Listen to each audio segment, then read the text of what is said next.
이제 이 시간은 하나님 말씀 구약 여호수아 1장 5절에서 9절 320절 같이 공독합니다. 시작.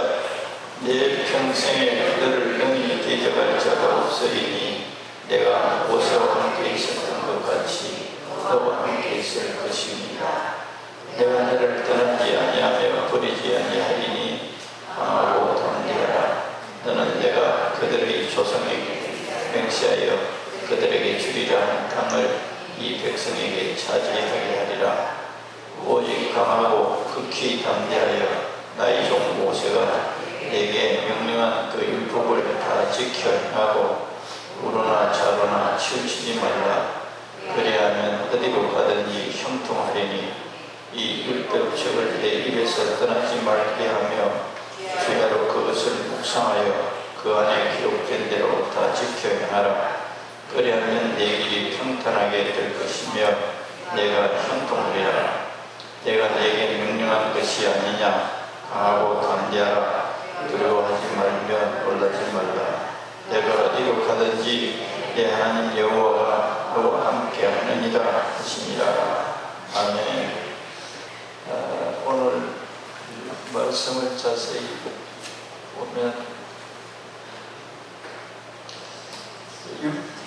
하나님께서는 그 하나님의 자녀들에게 하나님의 자녀가 된 사람들, 하나님의 자녀가 됐죠. 하나님의 자녀가 되는 조건은 아십니까? 어떻게 하면 하나님의 자녀가 된다? 다 알고 계십니까? 어떤 하나님의 자녀가 아닌 사람이 내가 어떻게 하면 하나님의 자녀가 될 수 있습니까? 하나님의 자녀가 되어야 하나님의 관심 속에, 하나님의 보호 속에, 축복 속에, 사랑 속에 살게 되어 있습니다. 그냥 하나님 이 세상 사람 가운데 모든 인간을 사랑하시는 하나님의 자녀가 되어야 돼요. 자녀가 되는 것 다 알고 계세요? 다른 사람들이 알려달라면 알려줄 수 있겠습니까? 한 10년 이상 못 참고요. 김현영 집사님 자신 없는 것 같은데 미소를 짓고 있어요. 한 1, 2분 동안 간단하게 하나님께 죄를 지은 하나님 앞에 죄인인 거예요. 우리가 하나님 앞에 우리 인간적으로 내가 뭐 적과자도 아니고 선하게 살았는데 하나님이 볼 때 하나님 앞에 하나님께 죄를 지은 죄인들이에요. 하나님께 죄를 지은 죄인들. 그런데 그 하나님으로부터 죄인이 그 하나님으로부터 용서를 받아야 하나님의 자녀가 될 수 있는 거예요. 하나님 어떻게 하면 하나님이 될 수가 있죠? 너가 나 앞에서 마음대로 이제까지 나의 원수짓을하고 살았다. 하나님 인정하지도 않고 또 인정한다 하더라도 하나님 말 안 듣고 믿지도 않고 살았다. 그런데 내 아들 예수가 너를 대신해서 형벌 받았다. 그걸 믿으라. 그리고 이제부터는 너 마음대로 살지 않고 내 말을 듣고 내 보호를 받고 살도록 해라. 예 하면 하나님 자녀 된 거예요. 네, 하나님의 자녀로 아버지를 말씀을 100% 순종하지 않아도 하나님의 자녀에 앞으로 그렇게 살겠습니다. 그렇게 결단하면 이제 하나님의 자녀된 우리들이 아버지 도와주세요 하면 죄를 이길 수 있는 힘을 주세요. 그런데 하나님의 자녀가 됐는데도 기도하지 않고 자기가 저감책하면 죄를 늘 반복듯이 반복해서 짓게 되어 있습니다. 그런데 예수님을 자꾸 부르고 의지할 때 죄를 이기게 자꾸 해주세요. 그런데 그걸 이제 소위 말하면 하나님의 자녀로서 지켜야 할 법인데 그 법은 그 법을 어겼다고 지옥 가거나 하는 게 아니에요. 예수님을 영접하면 하나님의 자녀예요. 그러나 하나님의 자녀라도 아버지로부터 축복을 많이 받느냐 가끔 회타를 받느냐 그것이 이제 이 소위 말하는 하나님 아버지의 말씀을 잘 듣느냐 안 듣느냐 거기에 따라서 오늘 본문이 그런 내용으로 되어 있습니다. 조건이 하나님의 자녀가 되는 것도 조건이 있다는 거예요. 너가 믿어야 된다. 내 말을 믿어야 된다. 오늘 여기에는 너희가 내 율법을 다 지켜 행하고 좌로나 우로나 치우치지 말라. 그리하면 어디로 가든 형통합니다. 천국 보내주겠다 이 말이 아니고 이미 하나님의 자녀들에게 이 말을 내 율법 내가 주는 이 법을 잘 지키면 네가 어디로 가든지 형통한 됐다는 거예요. 천국 보내준다는 이 조건이 아니에요. 이미 하나님의 자녀인데 이 내 말을 잘 듣고 내가 인도하는 대로 잘 순종하면 네가 어디 가든지 형통한다. 할렐루야. 이게 이제 형통하다는 말이 복을 받느냐 복을 못 받느냐 그 차이에 형통하다. 형통한 삶. 그리고 내가 너와 늘 함께 하겠다. 내 말을 잘 들을 때 네가 어디로 가든지 형통하고 내가 너와 늘 함께 하겠다. 그런 조건이죠. 네가 내 말을 잘 들으면 어디 가든지 형통한다. 그리고 내가 너와 늘 함께 하겠다. 이 조건이. 그런데 여기에는 이제 우리 성경 전체를 보면 여호수아는 지금 모세의 이제 지도권을 자기가 인계받아서 하나님께서 모세에게 너는 이제 여기서 주어 끝나서 너 임무 끝나서 이제 여호수아에게 너 임무를 인계해라. 여호수아는 이제 모세는 40년 동안 이스라엘 백성들을 광야에서 리더로 애국에서 나올 때 인도자로 너 역할 끝났어. 이제는 여호수아에게 이 임무를 맡겨서 나는 여기서 죽고 여호수아 앞으로 하도록 해라. 그리고 모세는 죽어버렸어요. 그리고 이제 모세가 이스라엘 민족을 인도해서 어디로 가야 되느냐, 젖과 꿀이 흐르는 가나안 땅에 들어가게 하고 들어가서 젖과 꿀이 흐르는 땅에서 잘 살게 하는 임무를 부여받았어요. 여호수아가 그 임무를 받았어요.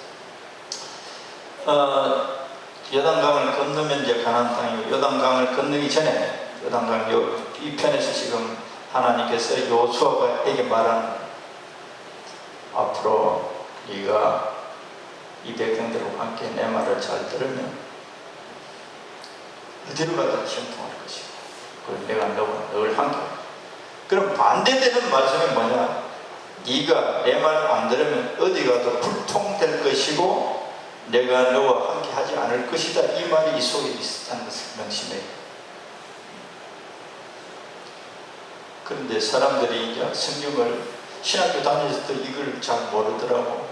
우리 그 전에 전도사에 있던 분은 신학교에서 어떤 교수가 성경을 어떻게 해석했는지, 40년 광야 생활에서 죽은 사람들은 다 천국 못 가는 사람들이다. 가나안은 천국을 예표한다. 그게 아니에요.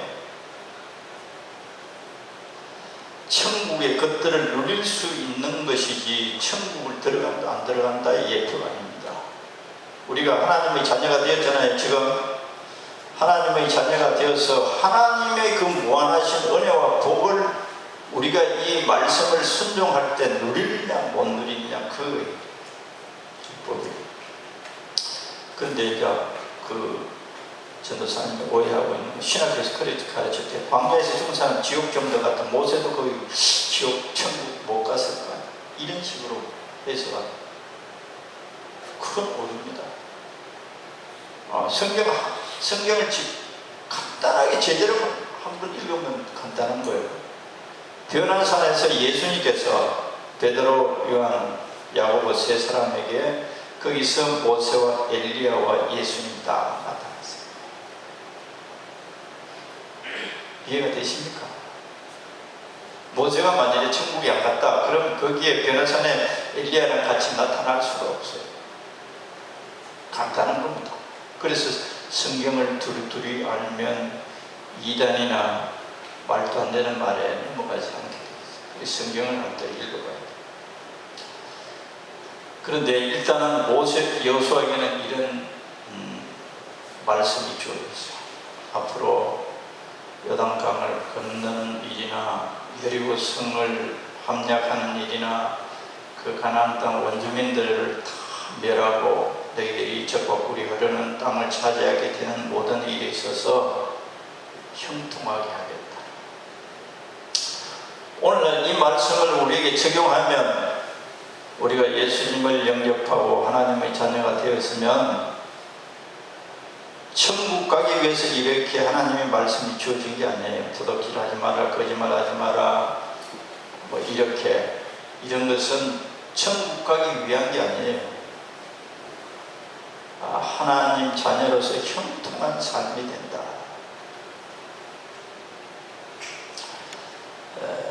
형통한 삶 다 원하죠. 불통하기를 원하지 않습니다. 근데 이제 법을 따지면 일일이 막 너무 많아서 정신이 하나도 없어요. 그런데 이 법의 핵심을 잘 알면 하나님의 자녀가 된 우리들이 하나님을 어떻게 섬겨야 되고 하나님이 우리들에게 하시는 핵심적인 말씀이 뭐냐, 그걸 오늘 소개를 하고 설교하겠어요. 여호수아는 그래서 하나님께서 그 모세를 통해서 십계명과 수많은 그 율법 주어졌어요. 그런데 그 율법도 있고 또 실제 상황 속에서 말씀되어 있습니다. 하나님 아버지, 요단강이 있는데 우리가 어떻게 건너가요? 여리고 성이 저렇게 원주민들이 사는데 우리가 어떻게 저 성을 뺏을 수 있어요?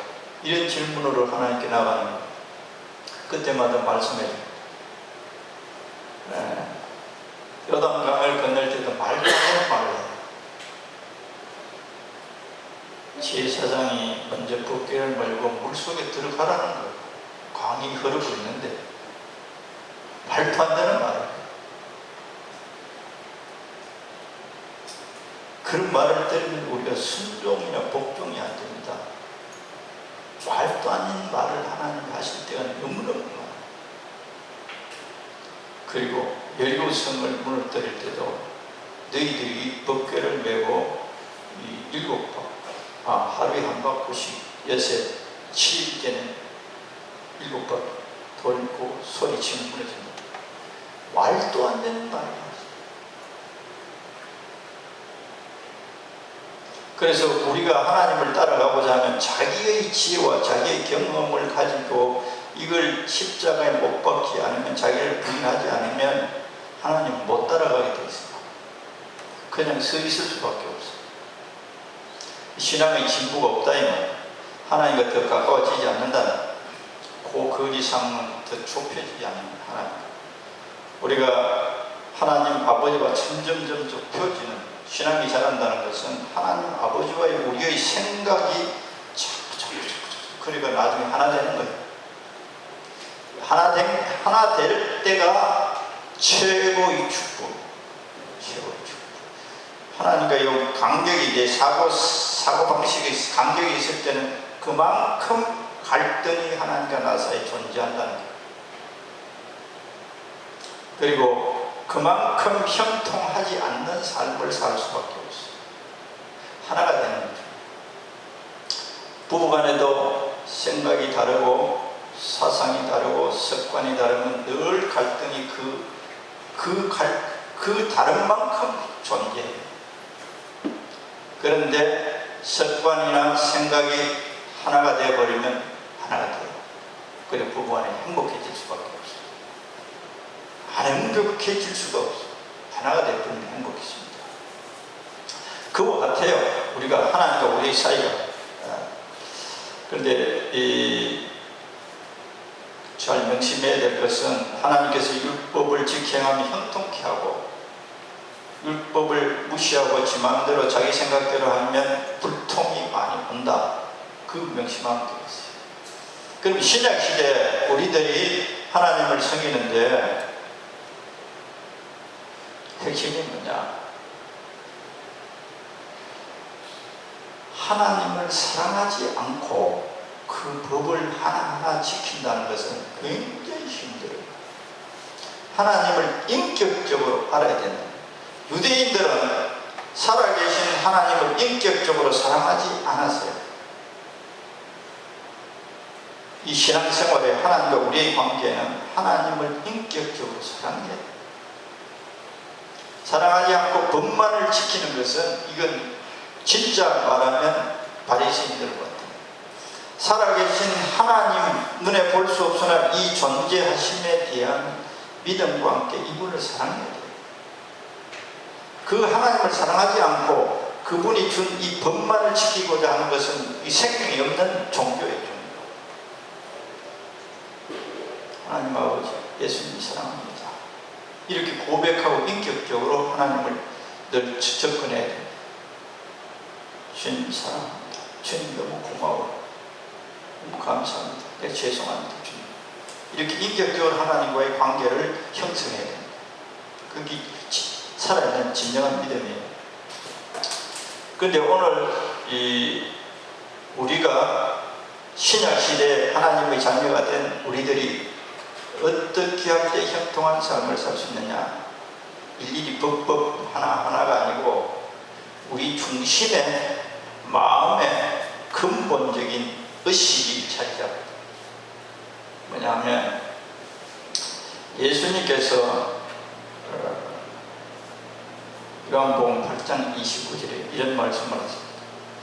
하나님 아버지가 당신을 혼자 두지 않고 있다. 이런 요한복음 8장 29절에 그런 말씀입니다. 하나님 아버지가 자기와 늘 함께 하신대. 아들과 아버지가 당연히 함께 하시겠지. 예수님이니까 이렇게 우리가 생각할 수 있는데 예수님 그렇게 안 하십니다. 그 29절을 자세히 내가 여러분들 듣기만 하겠습니다. 내가 항상 아버지가 기뻐하는 일을 행하니까 아버지가 나와 늘 함께 하신다. 조건이 있습니다.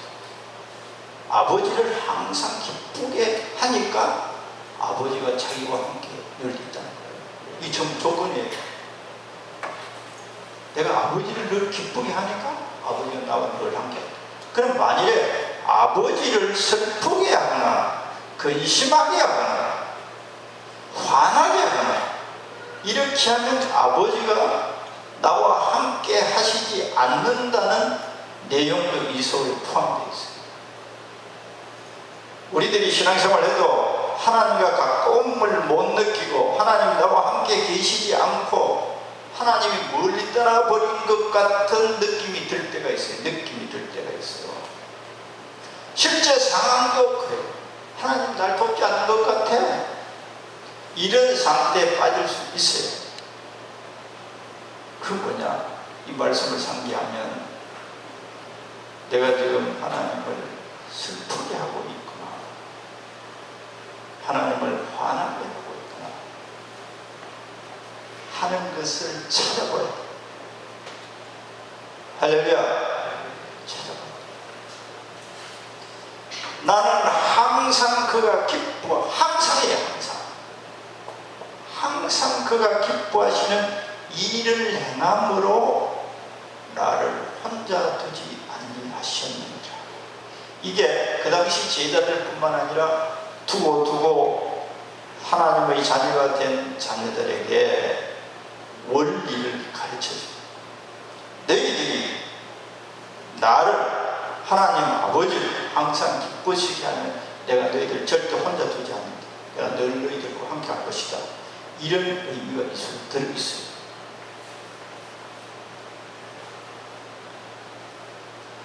여기 29절 앞에 나를 보내신 이가 나와 함께 하시리라. 그러면서 나와 함께 하시게 된 이유가 뭐냐?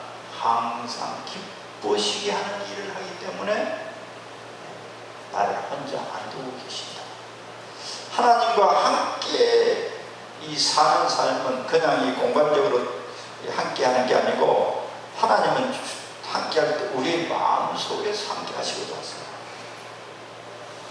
우리 마음속에 주님이 함께 하게 되게 되면 어떤 현상이 일어나느냐?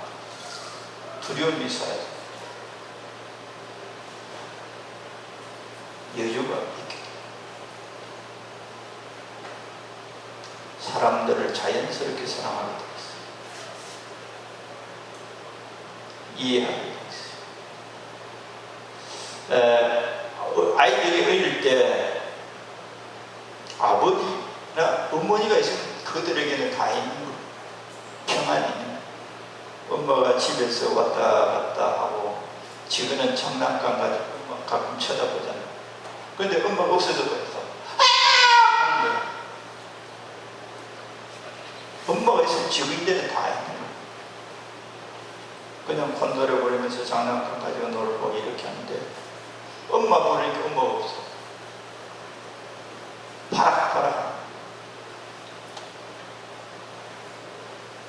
우리 아이 초등학교 1학년 때인가 예배당을 참 우리 사태관 저기 개척했을 때 거기죠.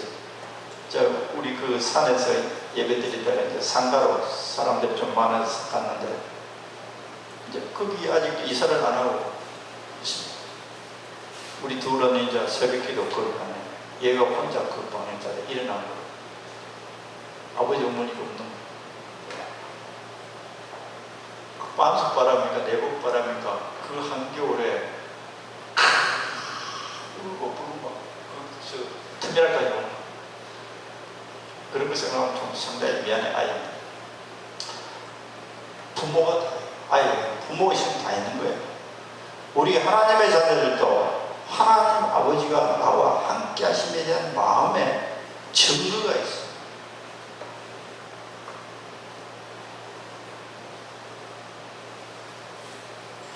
그래서 우리들이 예수 믿어도 하나님이 주님을 내가 모셔놔도 우리가 하나님을 기쁘시지 않게 하시면 멀리 떠나버린 것 같아요. 혹 그런 분이 있으면 회복되기를 축원합니다. 조건을 채워 하나님 아버지께. 하나님께서는 신약 시대에는 구약의 이 율법은 게임이 안 돼요. 비교할 수 없어요. 신약에는 우리가 어떻게 하나님께서 우리들에게 요구하시는 삶이 뭔 줄 아세요? 하나님은 우리들에게 요구하시는 말씀이 있어요. 소위 말하는 여기서 말하는 율법 이렇게 거짓말이시 사랑하라 이런 도둑질 하지 말라 죄 짓는 그게 문제가 아니에요. 근본적인 도둑질하는 거 거짓말 하는 거 자기를 위해서도 사람들이 안 합니다. 하나님을 위해서가 아니에요. 그 착각하면 안 됩니다. 나를 위해서 안 하는 거예요. 도둑질도 안 하고. 그럼 창피당하고 감옥에 가는 현재 법에 의해서 국가법에 의해서 진짜 우리 속에서 하나님을 사랑하면서 안 해요. 하나님을 두려워 하나님을 사랑하면서. 사도 바울은 하나님을 점점 알고자 하는 자들에게 계시해 줍니다. 내가 여러 차례 설교했는데 하나님 아버지가 우리에게 원하는 게 뭐냐? 진짜 원하는 게 뭐냐? 고린도후서 5장 15절까지 수차례 설교했는데 그가 모든 사람을 대신하여 죽으시는 살아있는 자들로 하여금 다시는 우리 자신을 위하여 살지 않기를 원하신다는 거예요. 이게 우리 죄의 뿌리예요. 죄의 뿌리가 뭐냐? 우리가 도덕적으로 윤리적으로 인간적으로 사는 삶에 어떤 죄 안 지는 이게 아니에요. 다시는 저희 자신을 위하여 살지 않게 하기 위해서 우리를 살려줬다. 하나님의 자녀를 삼아줬다는 거예요. 하나님이 우리를 살려주실 때 목적이 뭐냐? 또 그것이 하나님 우리를 위하여 사는 것이 행복이 아니냐 우리는 이렇게 생각해요. 그게 이제 마귀에게 숨는 거죠. 그러면 내가 너희들을 그렇게 살게 하겠다. 그건 마귀에게 숨는 거다. 너희 자신을 위하여 살면 허무밖에 없다. 언제 하나님을 배우려? 나를 배우려고 너희가 진짜 영생을 가지고 영원히 산다는 것을 믿고 천국 있고 내 앞에서 산다는 존재라는 것을 너희들이 안다면 나를 위해서 살 때만 너희들의 인생의 결산이 내 앞에 생겼어. 할렐루야. 그거 목표뿐만 아니라 땅을 살 때도 형통케 하시고, 다시는 그들 자신을 위하여 살지 않고 오직 그들을 대신하여 죽었다가 다시 살아나신 이를 위하여 살게 하려 합니다. 사도 바울은 이걸 깨달아요. 하나님께서, 사도 바울은 철저한 하나님의 원수였죠. 예수 믿는 사람들 잡아 죽이기도 한 그가 하나님께서 나 같은 죄인을 용서해 주시고 하나님의 자녀를 삼아 주신 이유가 이거였구나.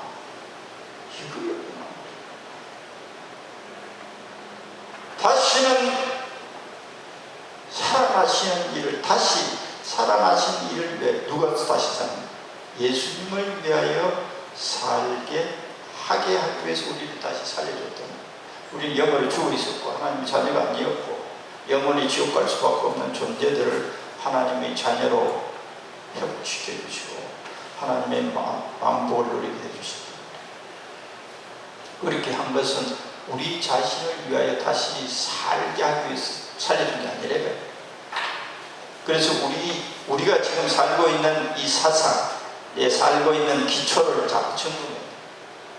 내가 주님을 기쁘시게 하고 있느냐? 나는 주님을 위해서 살고 있어요. 그래서 우리 한국교회 전체적으로 말하는 성장이 어디까지 여기에 우리를 위하여 살 때 우리 그리스도인들이 죄를 범하는 거예요. 성장이 안 되는 거예요. 내가 축복을 받았다고 자기 존재를 이 세상에 알리는 것을 목표로 하는 신앙생활에는 전부 다 죄가 끼게 있어요. 성장이 안 된다. 성장이 말하면 100%면 70%, 60% 성장 안 돼요. 거룩한 하나님의 자녀들이 이 세상에 교회를 통해서 쏟아져 나가야 세상이 교회를 향해서 시선을 돌립니다. 고운 시선을 돌립니다. 그런데 교회에서 나오는 사람들이 자기들하고 별 차이가 없어요. 영광이 하나님의 영광이 아닙니다. 우리의 탐욕이 있더라고요.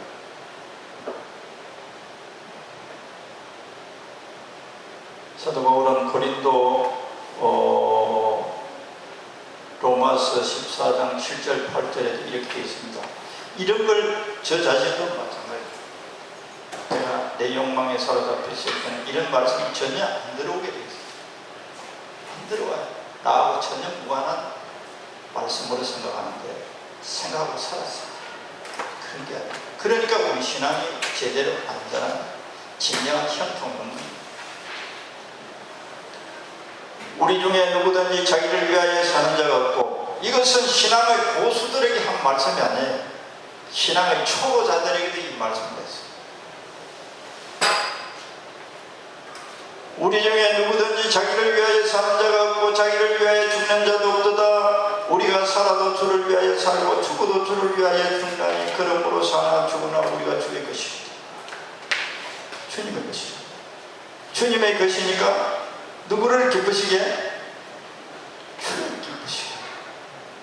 예수님의 말씀, 아까 요한복음 8장 29절, 내가 항상 하나님 아버지를 기쁘시게 하는 일을 행하니까 나와 늘 함께 하신다. 할렐루야. 우리가 은혜를 영적으로 경험하잖아요. 하나님을 사랑하고 내 마음을 하나님께 쏟고 이럴 때는 하나님 나와 함께 하시고 두려움 없으시고 얼굴이 평화로워지고, 우리가 염려, 근심, 두려움이 있을수록 얼굴이 얼그러지게 돼 있어요. 얼굴에 다 그림이 다 나타나요. 이 사람 고민이 심각하게 해요. 이 사람 두려움이 찌질했구나. 속에 있는 게 얼굴에 다 그림으로 나타나요.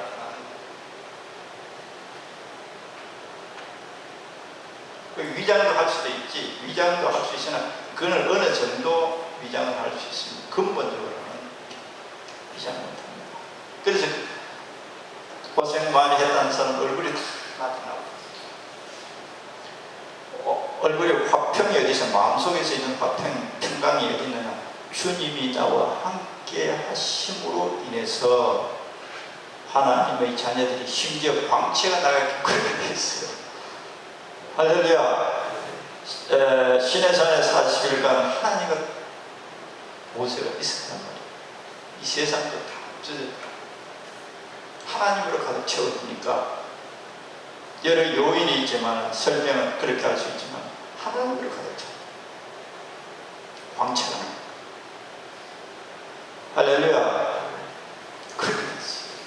하나님 나를 지배하는 거예요. 나는 하나님 것입니다. 하나님 기쁘시게 하는 것이 내 생각 속에, 내 삶 속에 있으니까 하나님이 나를 채워요. 하나님 나를 차지하는, 그러니까 하나님 나에게서 나타나는, 하나님의 빛이 나타나는.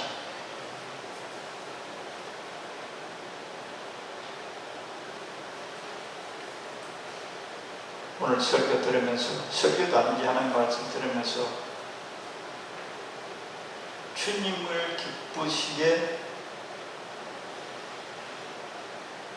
살기로 작정합니다. 그러기 잘 돼요? 안 돼. 거의 안 됩니다.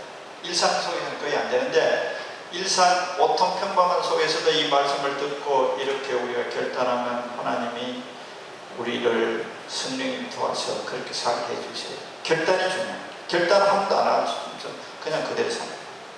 내가 주인이 되었어.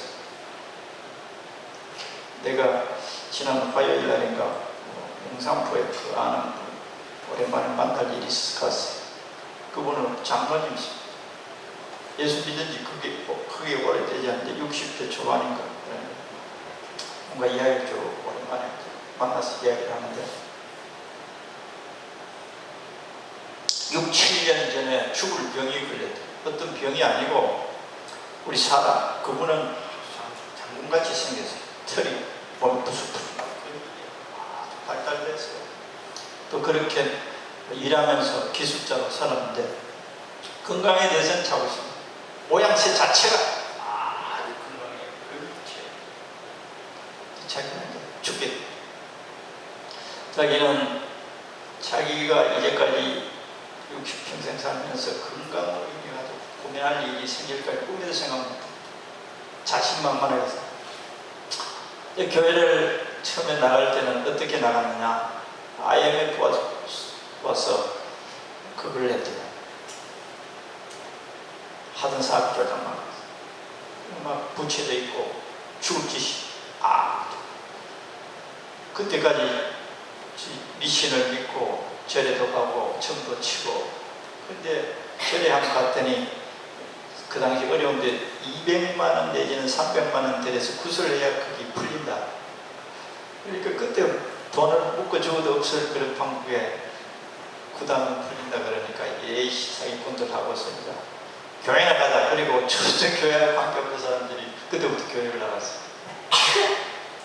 복음을 깊이 깨닫지 않으면 이런 시험이 오고 하나님을 완전히 따르지 못하게 된다는 것을 그분을 통해서 알게 되는데, 열심히 종교 힘으로 왔다 갔다 하는, 하나님을 믿고 교회 다니면 축복해 주겠지.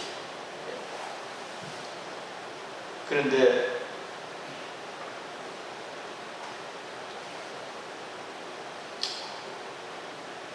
이수 집중해라. 저 유치원생이가 집중해라. 나는 중고등부 때 중학교 고등부 아이들이 한 140명 되는데 전도사 할 때 말하거나 장난치면 다 이렇게 세워서 다 예배 끝날 때까지 해서 장난치는 다 이런 아주 악질 전도사였어요. 그런데 교회는 붕괴더라고.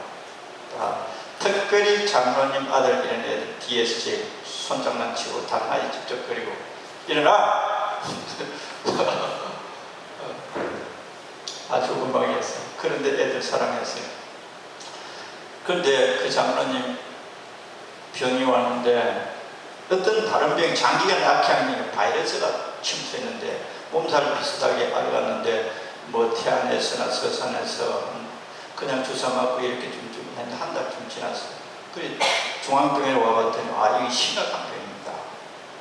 우리가 손 못 댈 수 있습니다. 서울로 아산병원을 갔는데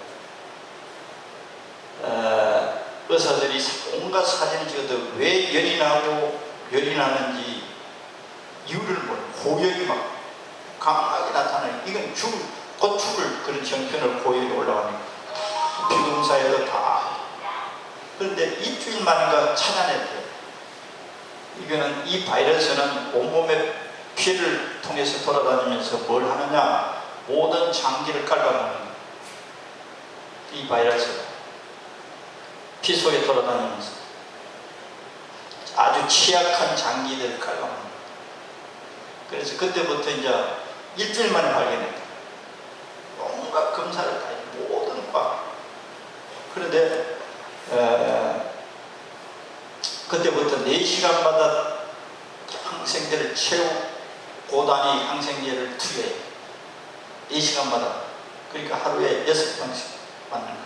그걸 2달간. 그러니까 온 피 속에 돌아다니던 그 바이러스가 죽긴 죽었는데, 그러니까 그 죽기 전에도 바이러스들이 이제 죽어가는 가운데 폐에 물이 차고 온 장기가 다 빠져나와요. 손을 댈 수 있는. 가장 중요한 게 심장이다. 근데 2달 다 하고 난 다음에 이 바이러스가 어떤 장기들을 얼마나 깔아먹었나 다 검사를 해보니까 다른 것은 그런 대로 회복이 다 됐는데 심장 판막을 이 바이러스들이 깔아먹는. 그래서 심장 판막이 이렇게 펌프처럼 우리 몸에 피가 세포까지 다 가장 심장에 펌프잖아요. 펌프막이에요. 펌프막. 이 걸레같이 너덜너덜해야 돼. 피가 이 펌프가 꽉 눌려져야 피가 온몸에 산소가 퍼지는데 이게 너덜너덜하다. 수술 당장 해야 돼.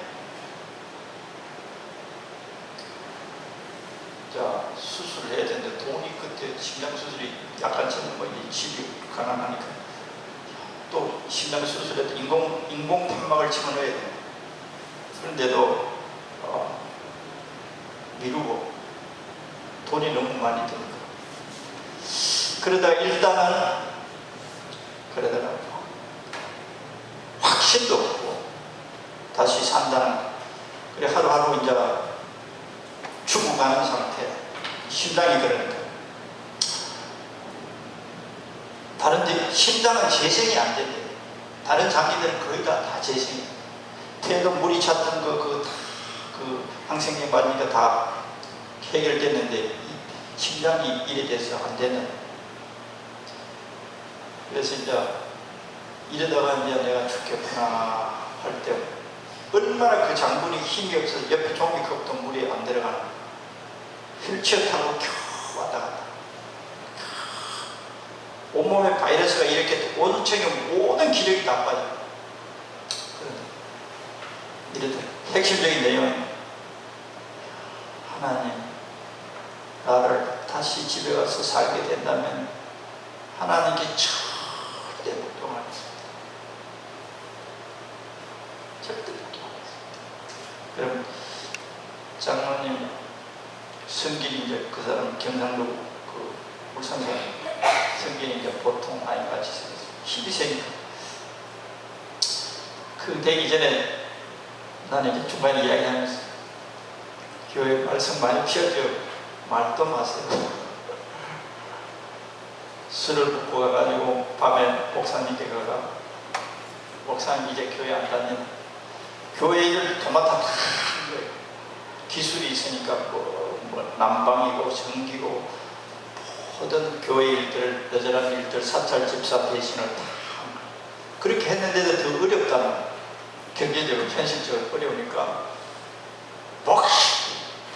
마음이 고우니까 복마음으로 안 돼. 술 잠깐 먹고 가서 목사님 다음부터 전화하지 말라고 교회나 은혜나 몇 분 그랬대. 그런데 이제 그 죽어가는 살 때 자기 이제까지 태어나서 이제까지 일생을 다 생각하게 되고 이제 내가 죽게 되구나. 그렇게 있을 무렵에 자기 속에서 하나님 나를 다시 살려준다면 하나님을 위해서 살겠습니다. 복종하며 살겠습니다. 그랬더니 기적같이 회복되더라. 눈에 뜨이게. 그래가지고 퇴원을 안 해줘. 당신은 20일 내로 다시 응급실에 오게 되어 있어요. 절대 퇴원해 줄 수 없다. 의사 양심을 다도 당신을 수술 안 하고 내보내야 된다는 것은 그냥 죽이는 거랑 똑같다. 그래도 퇴원해보내. 막 그 액을 해가지고 그때는 그때 가고 자기 속에 믿음이 오는 거예요. 그렇게 하나님께 고백하고 났더니 이 소망이 자꾸 생겨요. 믿음이 살 것 같아. 그리고 와서 20일 때도 아무 이상이 없고 그 정기적으로 2년마다 6개월마다 정기검사하는데 담당 의사가 그러는데 세계적인 심장병 환자를 저 의사인데 난 설명할 수 없어요. 물어보면 난 몰라요. 지금 이런 상태 살고 있다는 게 설명이 안 된다는 거예요. 그냥 누워 사는 게 아니고 중노동 다 하고 태안 지역의 모든 이런 걸 수리하는 걸 다 하시더라고요. 그런 이야기를 들었어요. 거기서 그 간증서의 핵심이 뭐냐? 우리는 꼭 죽을 때 돼야만 하나님 진짜 하나님 뜻대로 하나님께 복종하며 살겠습니다. 이 고백을 하잖아요. 정상적일 때 정상적인 삶을 살고 있습니다. 이렇게 고백하는 자들을 하나님 찾고 계세요. 할렐루야. 우리 인간을 밀어내서 죽음 직전에 가야, 그래서 그 죽음 직전에 하나님과의 한 약속을 지킵니다. 지금. 그런데 이제 퇴원해가지고 왔는데 몸도 제대로 못 노는데 그 당시 집사님 주일학교 교사하세요. 목사님 이런 것이 속으로 막 몸이 아직도 회복이 될 때도 막 시키는 거. 운전은 목사님 내가 후회하겠습니다. 그리고 집사님이 운전 안 하고 다른 사람은 도저히 빌어내게 못 살겠어요. 다른 사람은 대체로 그간에 시켰는데, 그래도 목사님 내가 2달은 지나고 힘을 얻어서 하겠습니다. 그리고 계속 운전하고 주일학교 교사하고 모든 교회 일을 다 살림을 다 못해서 하는 거예요. 예밖에 없대. 자기에게는 예밖에 없대. 복종은 예뿐이라, 아멘뿐이라. 그런데 지금도 정기적으로 지금 그 당한 지가 6, 7년 됐는데 진짜 어서는 난 몰라요. 사진이 보고 어떻게 됐는지 난 몰라요. 난 몰라요. 설명할 수 없다는 거예요. 이러니까 피가 압력이 안 가니까 이 산소가 이제 그것도 있을 때 이 판막이 조각이 나서 이제 피 속으로 돌아다니는데, 그게 뇌로 올라가면 그는 막을 수가 없어. 피 조가리가 뇌로 가면 그냥 물에 죽어버리는 병이래요. 그런데 이 조가리가 어디로 가면 폐로 갔더래요. 사진을 다 찍어보니까 피 조가리가 폐에 가는데 폐에서 다 녹아버려요. 시간이 지나면서. 그래서 그 장로님 이야기를 들으면서 우리 인간은, 사람들이 하나님이 그렇게 한다는 게 아니고 하나님을 손을 놔버리는 마귀들이 우리들을 공격하게 돼 있어요. 축복하는 것과 같으나 궁극적으로는 공격하게 돼 있어요. 하나님을 부르고 하나님 말씀대로 살겠습니다. 그 뼈 속에서 나오는 진실한 한마디, 그리고 순종할 때 기적으로도 살게 하시구나. 지금도 끊임없이 다른 이제 심장 전문의들이 그 아산병원에 많잖아요. 그런데 처음부터 이 사람을 입원해서 시켜서 쭉 관찰한 그 전문의는 이해를 하는데, 다른 사람들은 어떻게 이 판막을 가지고 살아있는 게 기적이죠. 이게 도저히 살아있을 수 없는 거예요. 계속 인공 판막 넣어야 된다고 계속 돌렸대. 그런데도 내 생활은 다 그렇지잖아요. 저는 이제 그 병에 나서 온몸이 다 부어요. 심장병이 있으면 온몸이 부어. 산소가 공급이 안 되고 회수가 안 되니까. 그리고 물이 차고. 오늘 이분의 간증이 뭐냐? 하나님 말씀대로 살겠습니다. 그걸 늘 기억하는 거예요. 교회 안에서나 자기 일상적인 삶 속에서 나는 하나님의 것이다. 사도 바울은 나는 하나님의 것이다. 하나님을 기쁘시게 하기 위해서 나는 사는 존재다. 그런데 하나님 그 IMF 그렇게 어려웠는데도 살 길이 다 열리더라고요. 살 길이.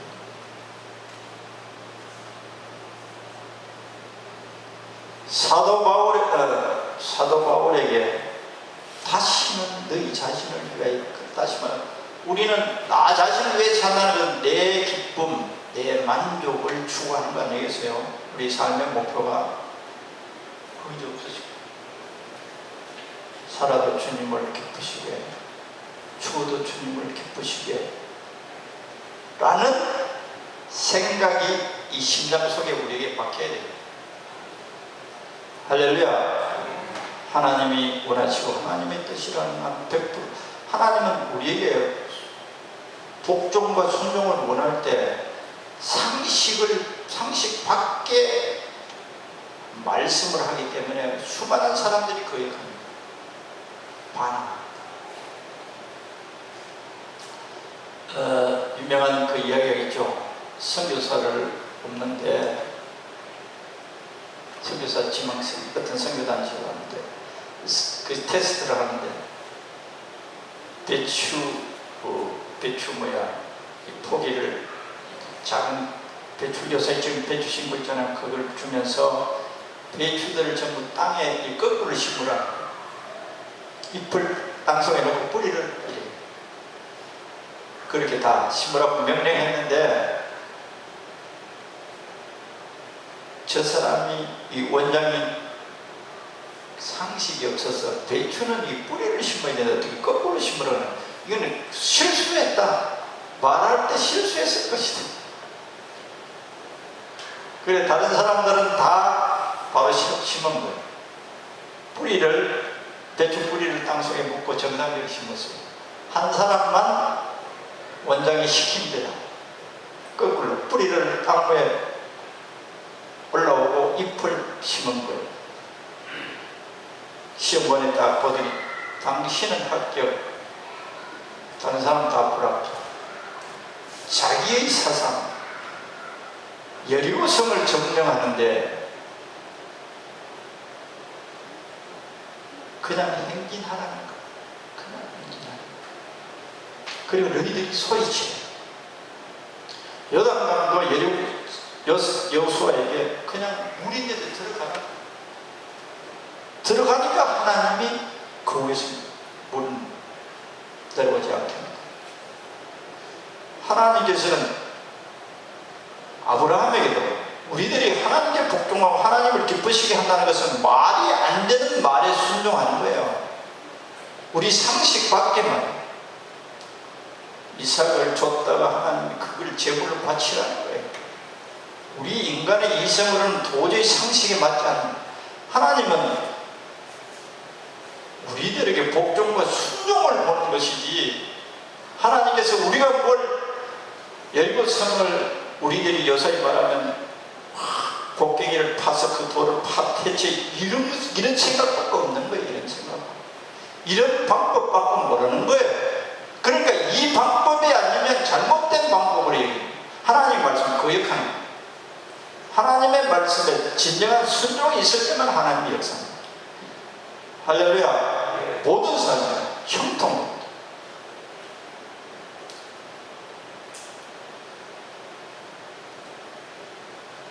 하나님의 명령과 약속에 대한 반응을 어떻게 하느냐에 따라서 형통이냐 불통이냐, 하나님이 함께 하시느냐, 하나님 멀리 떠난 것 같으냐, 판가름이냐. 그래서 주님, 내 삶, 내 생애가 주님을 기쁘시게 하는 삶으로 결단합니다. 내 즐거움을, 내 기쁨을 추구하지 않겠습니다. 이걸 내가 오늘 묻겠습니다. 묻어버리겠습니다. 그런 기회가 이 자리에서 일어날 수도 있고, 집에 가서도 묵상하면서 주님, 이거 묻어야 돼요. 그건 하나님의 원수입니다. 불통의 원인이 거기 있어요. 우리는 거짓말 안 하고 도둑질하고, 이게 문제가 아니에요. 우리 심장 속에 있는 사랑을 원하세요. 할렐루야. 하나님이 사랑을 원하세요. 사랑하면 상대방을 반드시 기쁘게 하고자 하는 마음이 일어나게 되어 있어요. 또 기쁘시게 하고자 하면 사랑하는 이유가 뭐냐? 나를 사랑하는 것을 알아야지.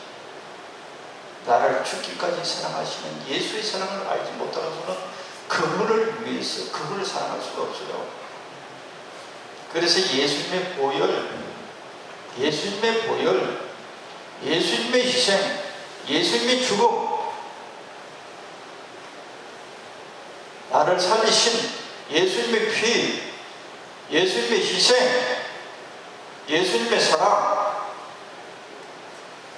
이 사랑이 우리를 하나님을 사랑하도록 강구하십니다. 우리가 만들어내는 게 아니에요. 하나님의 살아있는 말씀과 하나님의 역사하신 그 역사에 대한 살아있는 믿음, 할렐루야. 그 진실로 믿는다면 이렇게 되게 되어 있어요. 가짜로 믿으면 절대 될 수가 없어요. 아, 주님 날 위하여 죽으시오. 주님을 사랑하는 사람이 우리 속에서, 그럴 때 우리 삶에 전부 형통케 해주시겠죠. 할렐루야. 기도하겠습니다.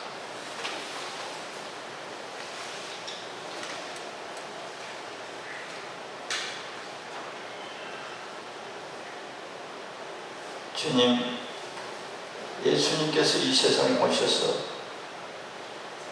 우리들이 어떤 마음으로 살 때 하나님이 우리를 떠나지 않으시고 함께 계시고,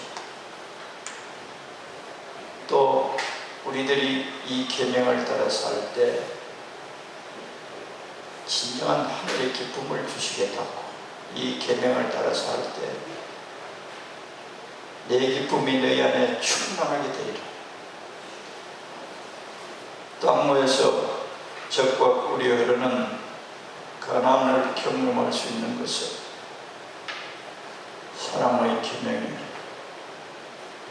복종하고 순종할 때 하늘의 기쁨, 이 세상에서 맛볼 수 없고 경험할 수 없는 하늘의 평강, 하늘의 기쁨을 우리에게 주신다고 하신 주님, 우리들이 다 하늘의 것들로 충만케 하시고, 우리들이 즐거움과 기쁨을 추구하는 것이 근본적인 죄인 것을 깨닫게 하시고, 하나님을 기쁘시게 하고자 하는 삶을 사니까 이 세상에서 얻을 수 없는 기쁨이, 희락이, 평강이, 차고넘침을 경험하여 비밀 되시는 예수님을 이 세상에 알리는 우리들 되게 하옵소서. 예수님 이름으로 기도드리옵나이다. 아멘.